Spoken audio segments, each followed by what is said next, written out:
അവിഘ്നമസ്തു.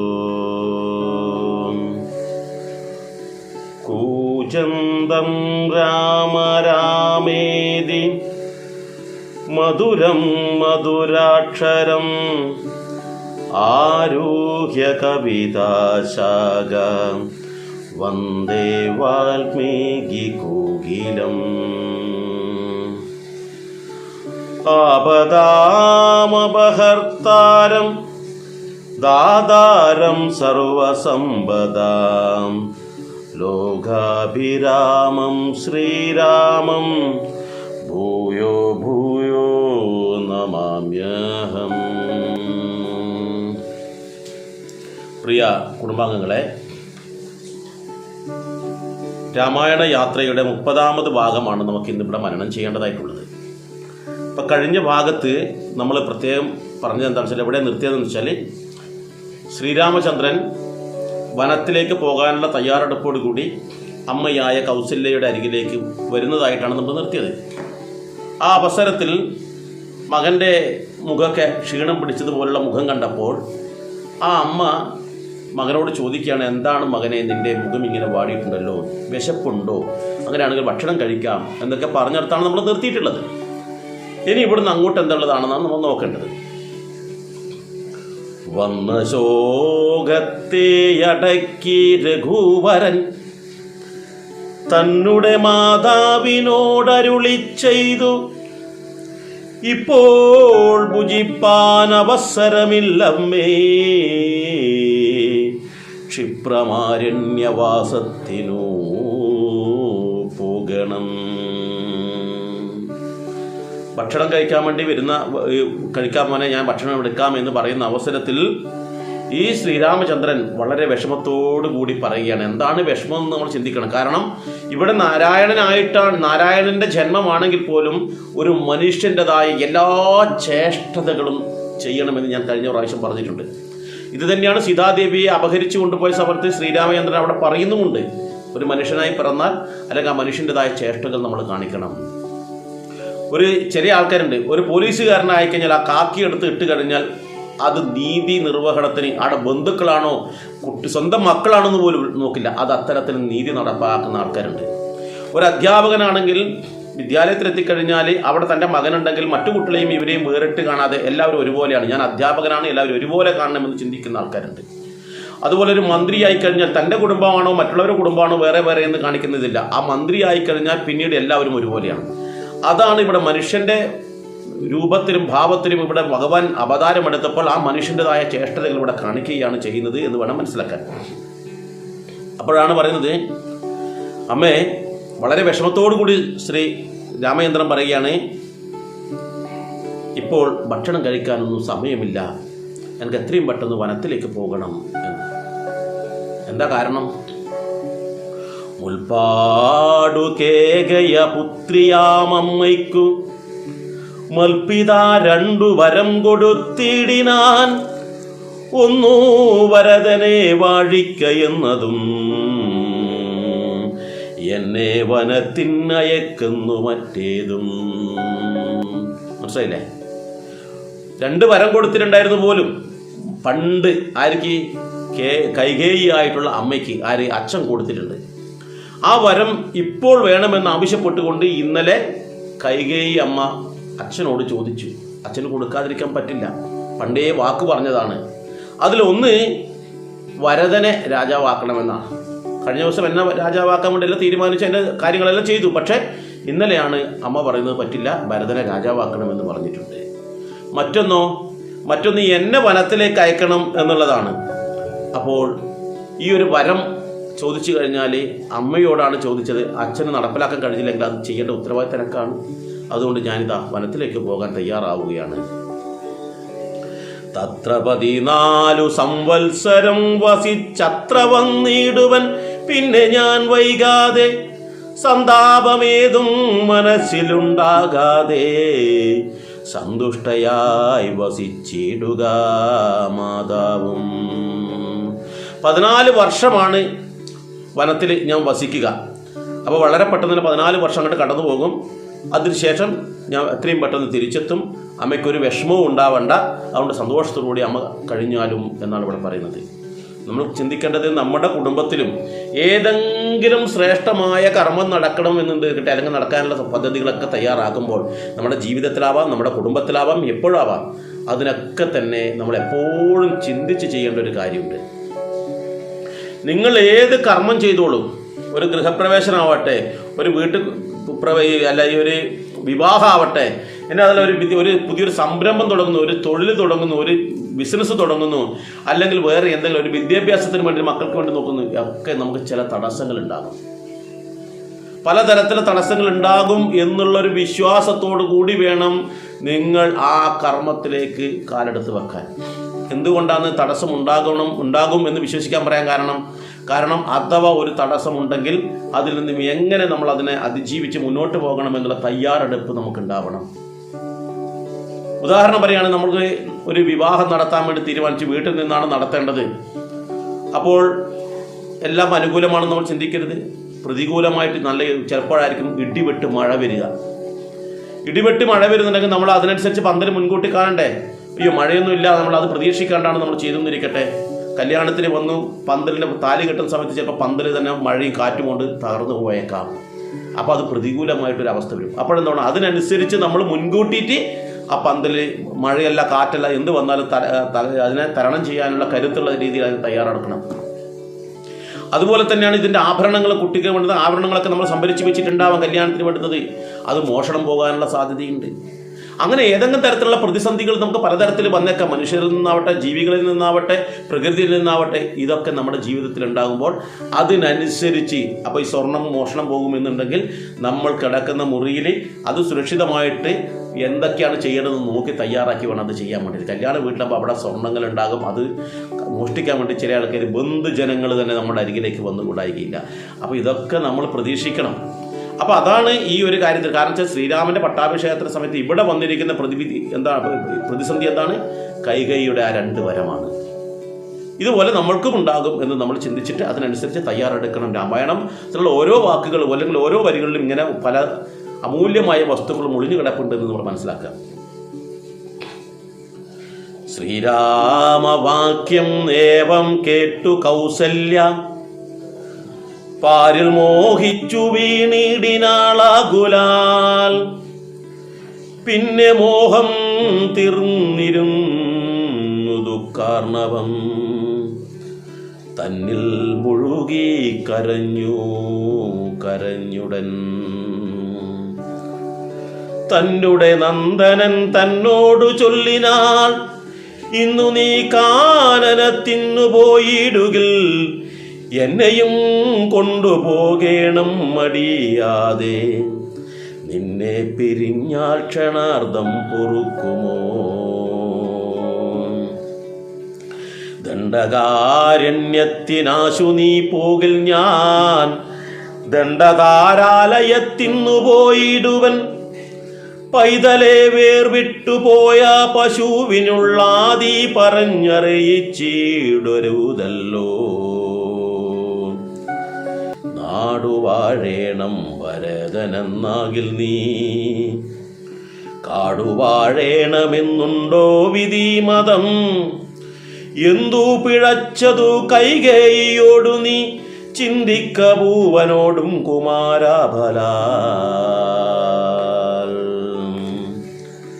താതനും ഞാനുമൊക്കും ഗുരുത്വം കൊണ്ടു വേദം നിനക്കു ചറ്റില്ലെന്നു നിർണയം പോകണമെന്നു താതൻ നിയോഗിക്കിൽ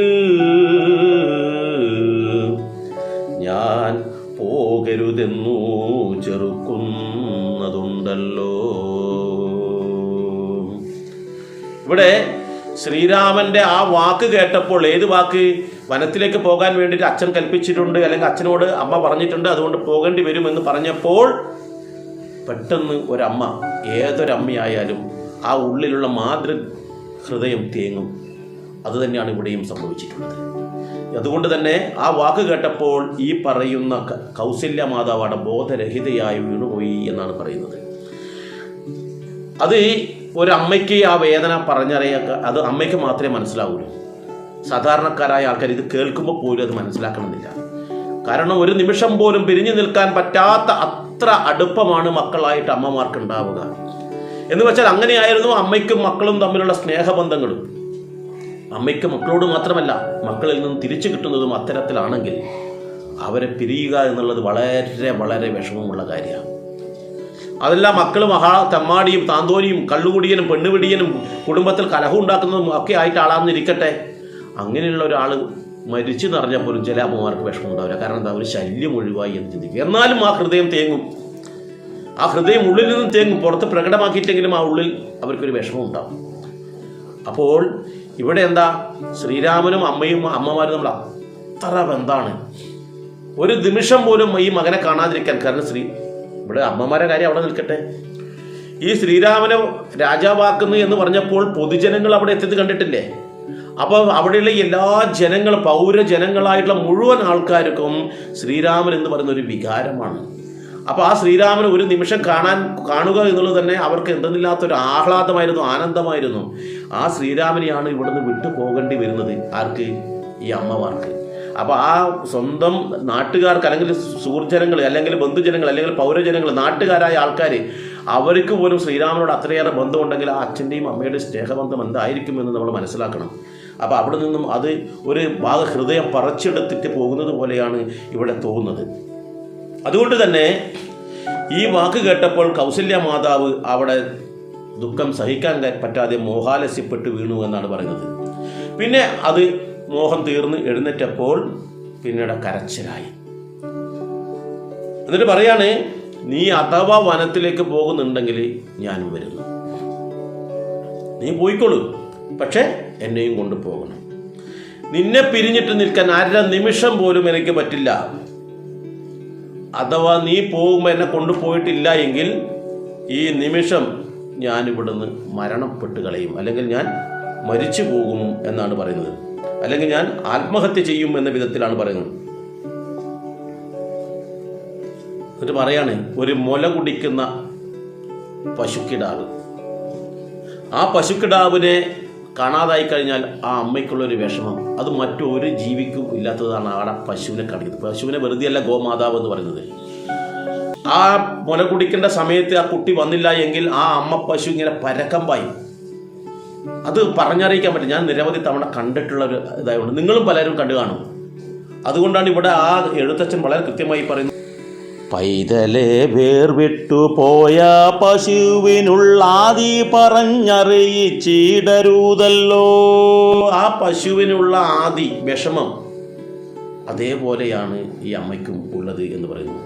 എന്നിട്ട് പറയാണ്, ഇനി ഭരതന് നാട് വാഴണമെന്നുണ്ടെങ്കിൽ നാട് അവൻ രാജാവായിക്കോട്ടെ, അതിലൊന്നും ഒരു വിഷയവുമില്ല. പക്ഷെ അതിന് നീ എന്തിനാണ് വനത്തിലേക്ക് പോകുന്നത്? ഇവിടെ വനത്തിലേക്ക് പോകുന്നത് എന്തിനാണ് എന്നുള്ളത് കൃത്യമായിട്ട് കൈകേയിക്കും മന്ദരക്കും അറിയാം. എന്തുകൊണ്ടാണ് വനത്തിലേക്ക്? ഇവിടെ ശ്രീരാമചന്ദ്രൻ തന്നെ ഇവിടെ നിൽക്കുകയാണെങ്കിൽ ഭരതനെ ഒരാളും രാജാവായി അംഗീകരിക്കില്ല ജനങ്ങൾ. അതുകൊണ്ട് തന്നെ ആ ഭരതന് ഒരു അംഗീകാരം കിട്ടില്ല. ജനങ്ങളുടെ ഹൃദയത്തിൽ സ്ഥാനം പിടിക്കുന്നവരായിരിക്കണം മന്ത്രിമാരായാലും രാജാക്കന്മാരായാലും. ഇന്നത്തെ മന്ത്രിമാരുടെ കാര്യമല്ല പറയുന്നത്, പണ്ട് അങ്ങനെയാണ്. അപ്പോൾ ജനഹൃദയങ്ങളിൽ സ്ഥാനം കിട്ടണമെന്നുണ്ടെങ്കിൽ അവിടെ ശ്രീരാമൻ ഇല്ലാതിരിക്കണം.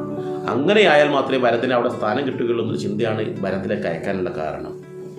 എന്നിട്ട് ചോദിക്കുകയാണ്, എന്തോ പിഴച്ചിതു കൈകയോടു നീ ചിന്തിക്ക ഭൂപനോടു കുമാരാഫലാൽ. നീ എന്താണ് കൈകയോട് ദ്രോഹം ചെയ്തത്? ഒന്നും തന്നെ ചെയ്തിട്ടില്ല. എല്ലാവർക്കും പ്രിയപ്പെട്ടവനാണല്ലോ എന്ന്. പിന്നീട് പറയുകയാണ്, അച്ഛനും ഞാനും നിനക്ക് ഒരുപോലെയാണ്. ഒരു മക്കൾക്ക് അച്ഛന് കൂടുതലും അമ്മയ്ക്ക് കൂടുതലായിട്ട് പ്രത്യേകതയില്ല. കാരണം രണ്ടുപേരും തുല്യരാണ്. അപ്പോൾ അച്ഛൻ പറയുകയാണ്, നീ അങ്ങോട്ട് വനത്തിലേക്ക് പോകണമെന്ന് പറയുകയാണെങ്കിൽ അമ്മയായിട്ട് ഞാൻ എൻ്റെ അധികാരം ഉപയോഗിച്ച് പറയുകയാണ്, നീ പോകാൻ പാടില്ല. കാരണം രണ്ടാളും ഒരുപോലെ തന്നെയല്ലേ, ഗുരുത്വം കൊണ്ട്. കാരണം അച്ഛനോ അമ്മയ്ക്കോ കൂടുതൽ തൂക്കമില്ല, രണ്ടുപേരും ഒരുപോലെ തന്നെയാണ്. അതുകൊണ്ട് തന്നെ എന്നുടെ വാക്കിനെ നീ ലംഘിച്ചിട്ട് അച്ഛൻ്റെ വാക്ക് കേട്ടിട്ടാണ് വനത്തിലേക്ക് പോകാൻ ഉദ്ദേശിക്കുന്നതെങ്കിൽ യാതൊരു സംശയവുമില്ല, ഞാൻ എൻ്റെ പ്രാണങ്ങളെ ഇവിടെ കളയും. അതോടൊപ്പം ഈ മാനവ വംശം മുഴുവൻ മുടിഞ്ഞു പോവുകയും ചെയ്യും. കാരണം എൻ്റെ ശാപം കാരണം. അത്ര കടുകട്ടിയായിട്ടാണ് കൗസല്യ പറയുന്നത്. അതൊരിക്കലും നമുക്ക് കൗസല്യയെ കുറ്റപ്പെടുത്താൻ പറ്റുമോ? കാരണം ഒരു അമ്മയുടെ ഹൃദയമാണത്. അച്ഛൻ ചഞ്ചല ഹൃദയനായതുകൊണ്ട് ഒരു കാര്യം ചെയ്തെങ്കിൽ അതിനനുസരിച്ച് നിൽക്കാൻ അമ്മയ്ക്ക് കഴിയണമെന്നില്ല. അതുകൊണ്ട് തന്നെ അമ്മയുടെ ഹൃദയം ഇങ്ങനെയേ പറയൂ. അതുകൊണ്ട് കൗസല്യയെ നമുക്കിവിടെ കുറ്റപ്പെടുത്താൻ കഴിയില്ല. എന്നാൽ ഇവിടെ ശ്രീ രാഘവൻ പറയുന്നത് എന്താണെന്ന് നമുക്ക് നോക്കാം. തത്ര കൗസല്യ വചനങ്ങളിങ്ങനെ ചിത്തതാപേന കേട്ടൊരു സൗമിത്രിയും ശോകരോഷങ്ങൾ നിറഞ്ഞ നേത്രാഗ്നിനാം ലോകങ്ങളെല്ലാം ദഹിച്ചു പോകും വണ്ണം രാഘവൻ തന്നെ നോക്കി പറഞ്ഞിടിനാൻ, ആകുലമെന്തിതു കാരണമുണ്ടാവാൻ. ഭ്രാന്തചിത്തം ജഡം വൃദ്ധം വധുജിതം ശാന്തേതരം ത്രപാഹിരം ഷഡപ്രിയം.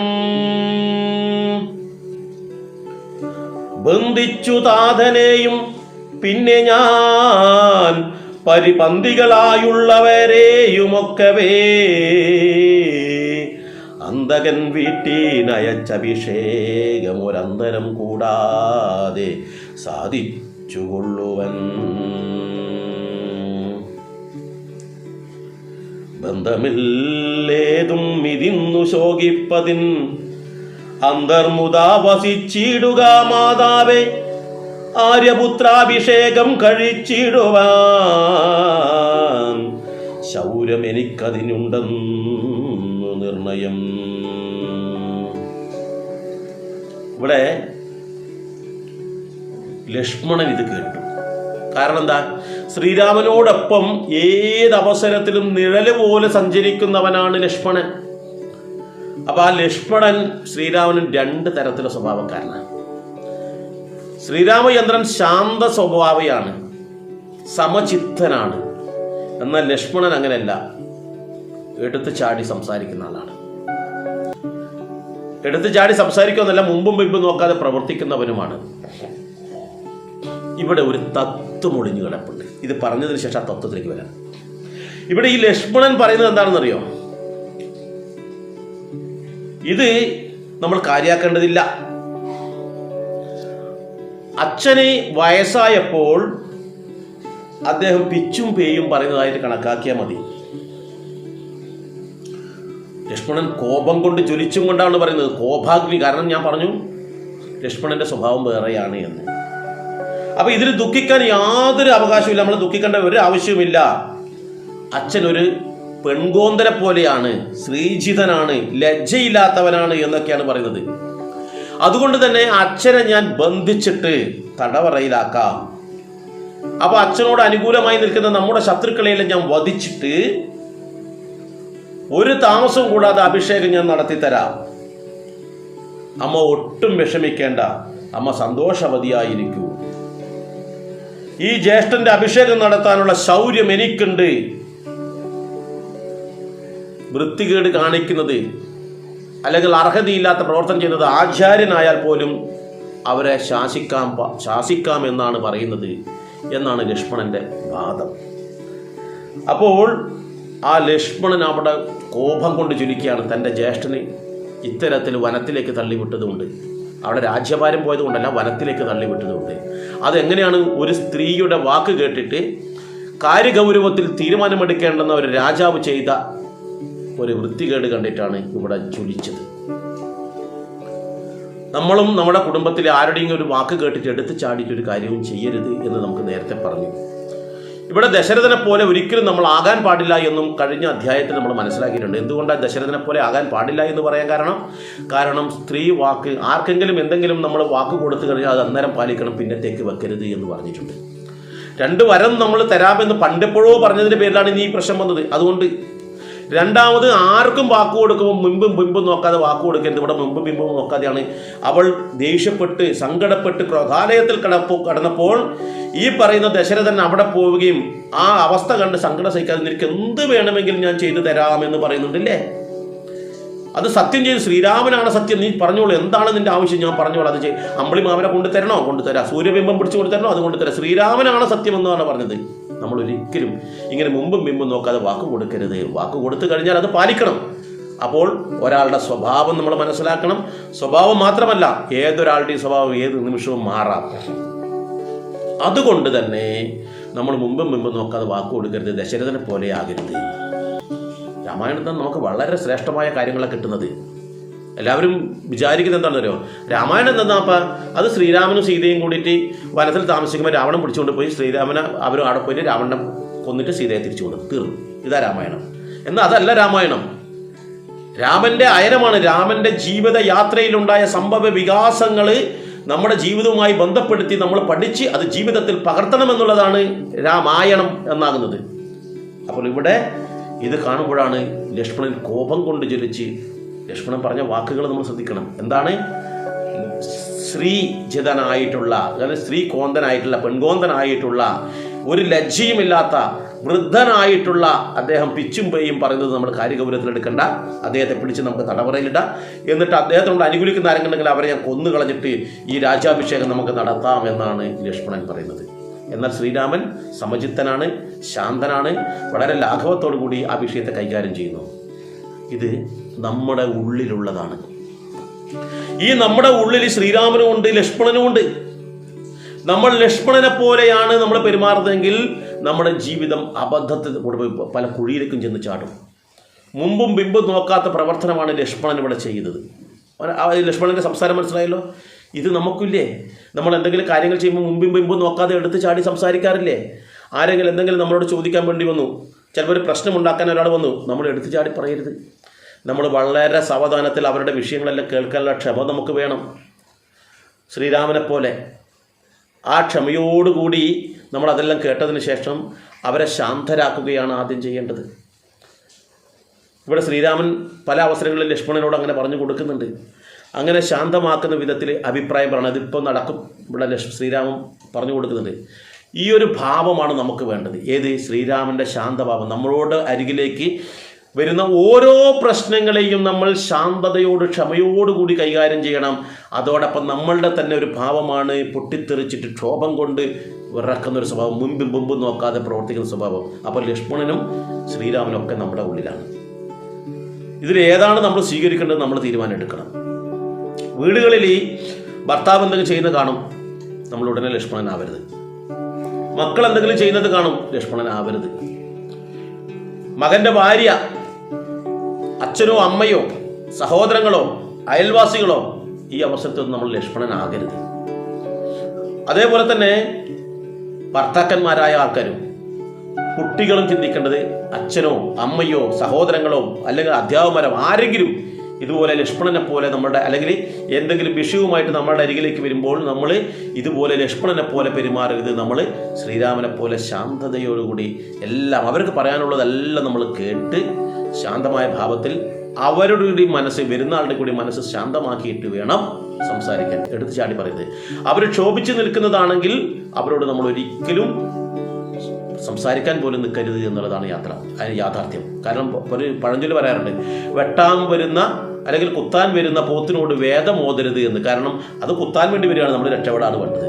അവരോട് ആളെ എഴുതിട്ട് അയ്യോ നീ കുത്താൻ പാടില്ല, നീ പോത്തല്ലേ, നീ പോത്തിനോട് പോയി യുദ്ധം ചെയ്യും, ഇതൊന്നും അല്ല പറയേണ്ടത്.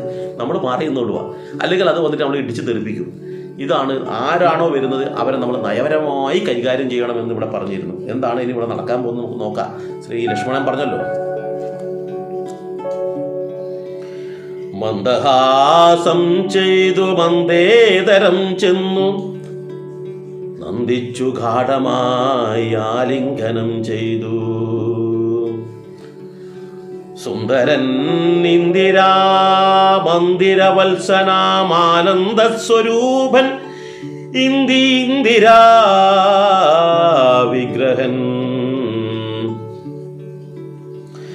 ഇന്ദീവരാക്ഷൻ ഇന്ദ്രാദി വൃന്ദാരക വൃന്ദവന്ദ്യാഗ്രിയുഗ്മാരവിന്ദൻ പൂർണ്ണ ചന്ദ്രബിംബാനനൻ ഇന്ദുചൂടപ്രിയൻ വന്ദാരു വൃന്ദവന്ദാരദാരുപമൻ.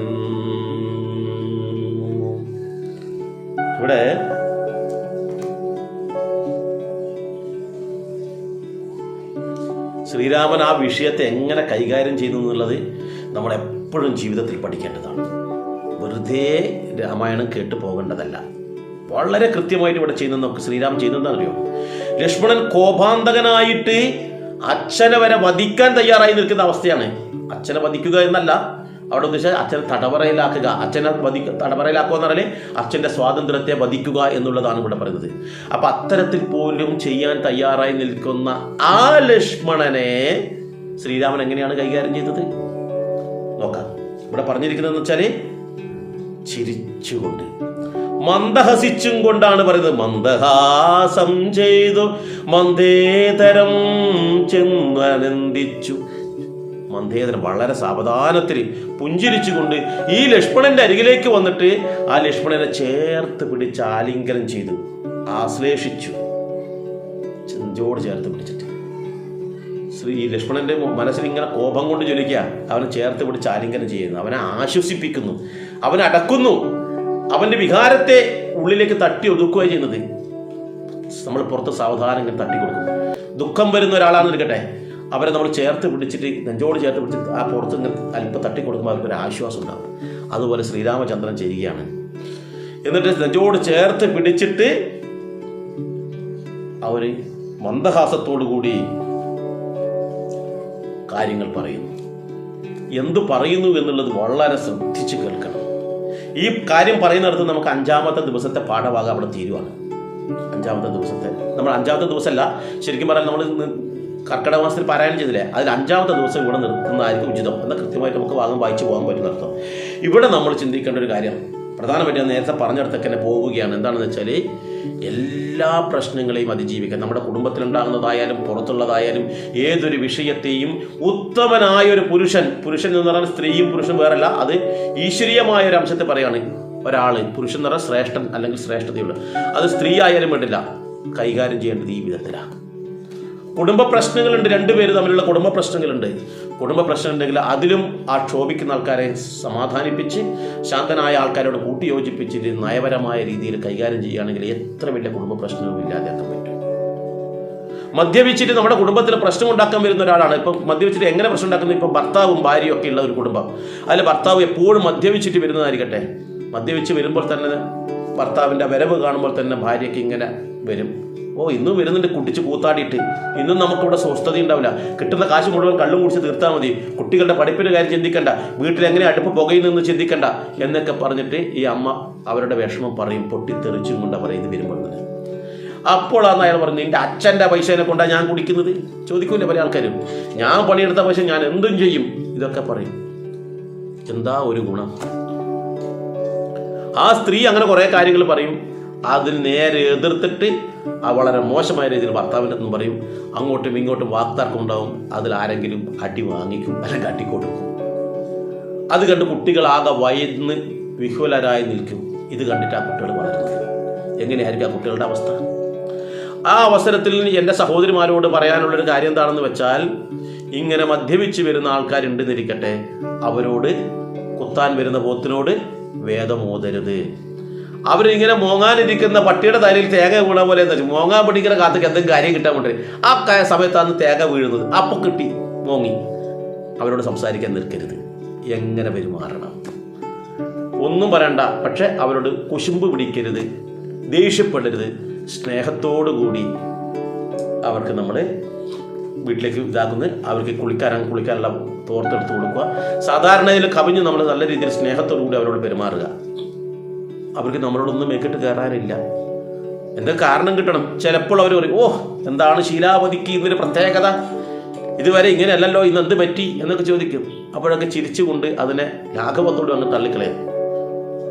ഇത് കഴിഞ്ഞു, കുളി കഴിഞ്ഞു, ഭക്ഷണം കഴിഞ്ഞു, കിടക്കുന്ന അവസരമാകുമ്പോഴേക്കും ചിലപ്പോൾ ഈ കുടിച്ചതിൻ്റെ ആ ലഹരിയൊക്കെ അങ്ങോട്ട് ഏകദേശം ഇറങ്ങിപ്പോയിട്ടുണ്ടാകും. ഈ കിടപ്പ് മുറിയിൽ വെച്ചിട്ട് വേണമെങ്കിൽ നമുക്ക് നയപരമായിട്ട് സംസാരിക്കാം. ഇല്ലെങ്കിൽ പ്രഭാതത്തിൽ എഴുന്നേറ്റ് നിൽക്കുമല്ലോ, ഈ അവസരത്തിൽ അവരോട് നയപരമായിട്ട് പറയാം. അവർ പറയുന്നല്ല, ഇല്ല ഇനി ഞാൻ കുടിക്കില്ല, ഇനി ഇതോടുകൂടി നിർത്തി എന്ന് പറയുന്ന കുറേ രക്ഷിതാക്കളുണ്ട്. എന്നാൽ ഇങ്ങനെ പറയുന്ന ആൾക്കാർ വൈകിട്ട് ജോലി കഴിഞ്ഞിട്ട് വെളിയിലേക്ക് വരുമ്പോൾ ഒന്നിച്ചുള്ള ചില ആൾക്കാരുടെ നിർബന്ധത്തിന് വഴങ്ങിയിട്ട് അല്ലെങ്കിൽ സ്ഥിരമായിട്ട് പോകുന്ന കമ്പനിക്കാരുടെ ക്ഷണമനുസരിച്ച് അവരപ്പുറം പോയിക്കൂടായികയില്ല. ഇതിന് തടയിടാൻ വേണ്ടിയിട്ട് രാവിലെ പറയേണ്ട ഒരു കാര്യമുണ്ട്.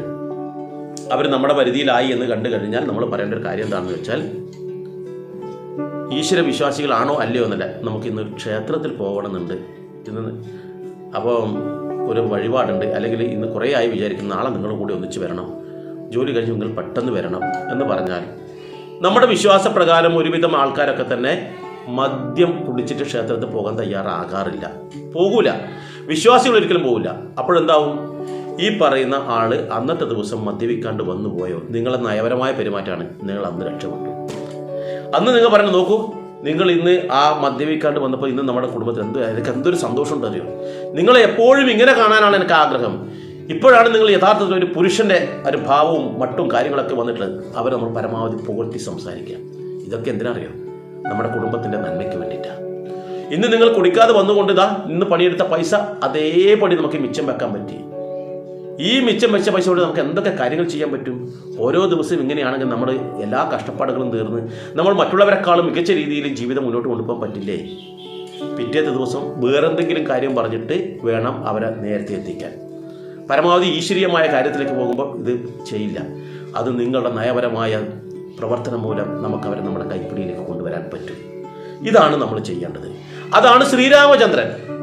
അതേ സമയത്ത് സ്ഥിരമായിട്ട് വരുമ്പോൾ ഭർത്താവിനോട് സംസാരിക്കുന്ന സംസാരം ഉണ്ടല്ലോ, അതാണ് ലക്ഷ്മണൻ. ഇത് രണ്ടും നമ്മുടെ ഉള്ളിൽ തന്നെയുണ്ട്. അപ്പോൾ ഇത് നമ്മൾ മനസ്സിലാക്കിയിട്ട് വേണം എന്ത് ചെയ്യാൻ വേണ്ടിയിട്ട്, പ്രവർത്തിക്കാൻ വേണ്ടിയിട്ട്. ഇവിടെ നമ്മൾ നോക്കേണ്ടത് വെച്ചാൽ, ഈ ശ്രീരാമചന്ദ്രൻ ആ ലക്ഷ്മണൻ തന്നെ നെഞ്ചോട് ചേർത്ത് പിടിച്ചില്ലേ, അതെന്താണ്, സാന്ത്വനമായ വാക്കുകളാണ്. എങ്ങനെ?